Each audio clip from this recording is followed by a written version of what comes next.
आज मैं आपको सुनाने वाली हूँ एक ऐसी अद्भुत और भावपूर्ण कथा जो सीधे वृंदावन की गलियों और राधा रानी की कृपा से जुड़ी है।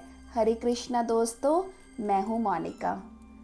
कभी कभी जीवन में ऐसे मोड़ आते हैं जब सब द्वार बंद लगते हैं और कोई उत्तर नहीं मिलता।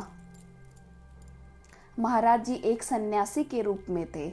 कोई नाम नहीं, कोई परिचय नहीं, बस हृदय में एक ही पुकार, राधे राधे। प्रेमानंद जी को वृंदावन आए अभी कुछ महीने ही हुए थे, लेकिन कभी कभी जीवन ऐसे मोड़ पर ले आता है वहाँ अपने भी पराये हो जाते हैं। ऐसा ही एक दिन आया जब प्रेमानंद जी को उनके ही रहने वाले स्थान से जाने के लिए कहा गया। शरीर अस्वस्थ था, किडनी की बीमारी थी, पर मन तो बस राधा रानी की शरण में था। आश्रम के एक सेवक ने कहा अब वह कुछ उनसे ज़रूरी बात करना चाहता है। प्रेमानंद जी ने बहुत शांति से पूछा, बात क्या है? तो वह व्यक्ति बोला, आपकी तबीयत अब ठीक नहीं रहती, इलाज कराना पड़ेगा। हम आपकी जिम्मेदारी नहीं ले सकते, 15 दिनों में जगह खाली करनी होगी। इस परिस्थिति में मैं कहाँ जाऊँ? शरीर साथ नहीं दे रहा। उस व्यक्ति ने कहा, मैं आपका ठेकेदार नहीं हूँ। यह सुनकर प्रेमानंद जी मुस्कुराए और बोले, आप सही कह रहे हैं, आप मेरे ठेकेदार नहीं हैं, मेरा ठेकेदार तो केवल भगवान है। और फिर कहा, 15 दिन नहीं, मैं यह स्थान 15 मिनट में खाली कर दूंगा। और वो चले गए बिना शिकायत, बिना क्रोध, केवल ईश्वर पर पूर्ण विश्वास के साथ। क्योंकि जब मनुष्य सब खो देता है तब परमात्मा सब कुछ बन जाते हैं, और यही लीला है उनकी, जो अपने भक्त का हर कदम खुद संभालते हैं। वृंदावन की गलियों में एक सन्यासी भटक रहा था। चेहरे पर थकान, हृदय में विरह और आंखों में एक ही नाम, राधा। न कोई गुरु, न कोई आश्रय, न कोई अपना, सिर्फ एक ही पुकार थी भीतर से, लाडली मुझे अपना लो। राधा राधा रटते बीती रे उमरिया, गाते गाते वो वृंदावन की गलियों में घूम रहे थे। उस दिन दोपहर के समय जब सब कुछ छूटता सा लग रहा था, वो मदन मोहन मंदिर के पास एक टीले पर चढ़ गए। वहाँ बैठकर अपने हृदय से राधा रानी से विनती करने लगे, हे राधे, अगर आप सच में मेरी हैं तो इस वृंदावन में बस एक कोना दे दीजिए जहाँ मैं आपकी चरण रज में अपना जीवन बिता सकूं, वरना आज की रात से मैं बनारस लौट जाऊंगा।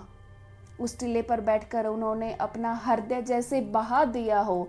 आंखें नम थी पर मन भीतर से बिल्कुल टूट चुका था। कुछ देर वहाँ बैठने के बाद वो धीरे धीरे नीचे उतर आए। मन ही मन सोच रहे थे, जब रहने की कोई व्यवस्था नहीं है तो आज रात की ट्रेन से बनारस लौटना ही होगा।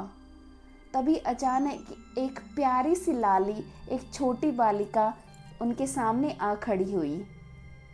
गौर वर्ण, आंखों में मासूम रोशनी, वो उनके आसपास खेलने लगी, मुस्कुराती रही और बोली, जाएगो बाबा, जाएगो बाबा।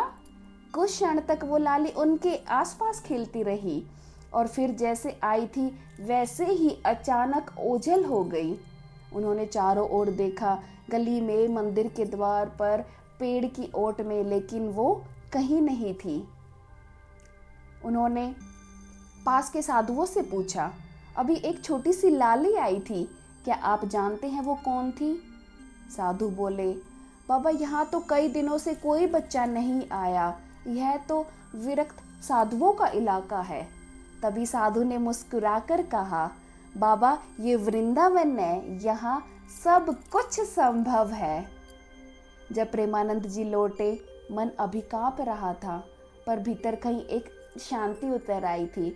अब उन्हें समझ आ चुका था, वो कोई छोटी सी बालिका आई थी, वो कोई और नहीं, स्वयं राधा रानी थी, लाडली स्वरूप में।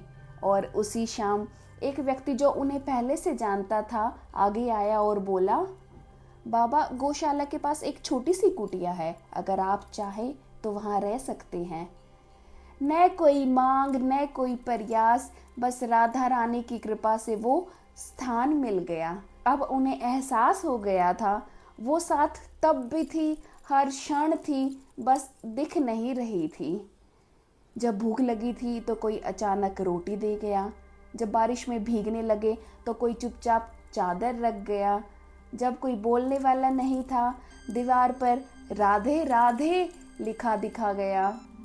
उन्हें समझ आ गया था कि यह कोई संयोग नहीं है, बल्कि राधा रानी की लीलाएं थी। जिसे सबने अकेला समझा, वो तो हर पल राधा रानी के साथ था। उनकी कृपा से उन्हें भोजन दिया, ठंड से बचाया, मन को भटकने नहीं दिया। जो कुटिया मिली वो भी राजा रानी की ही व्यवस्था थी। जो कुटिया मिली वो भी लाडली जी की ही व्यवस्था थी। यहीं से शुरू हुआ एक अद्भुत जीवन, जहाँ एक साधक, एक विरक्त, एक प्रेमी धीरे धीरे रसिक संत बन गया, प्रेमानंद जी। उन्होंने जीवन भर किसी से कुछ नहीं मांगा, केवल लाडली रानी की भक्ति करी, और वही भक्ति आज भी लाखों हृदयों में उनकी शरण में खींचता है। वो केवल एक साधु नहीं है, वो लाडली रानी के प्रेम का साक्षात उदाहरण है। उनका जीवन हमें यह सिखाता है कि जब कोई सब कुछ छोड़ दे, जब कोई सब कुछ छोड़ देता है, तब राधा रानी सब कुछ बन जाती हैं। जय श्री राधे, जय श्री लाडली रानी, और कोटि कोटि वंदन उस जीवित संत को, श्री प्रेमानंद जी महाराज, जो प्रेम को जी रहे हैं और प्रेम को बांट रहे हैं। अगर आपको यह कथा पसंद आई तो कमेंट में ज़रूर लिखिए प्रेमानंद जी और जय लाडली रानी। राधे राधे।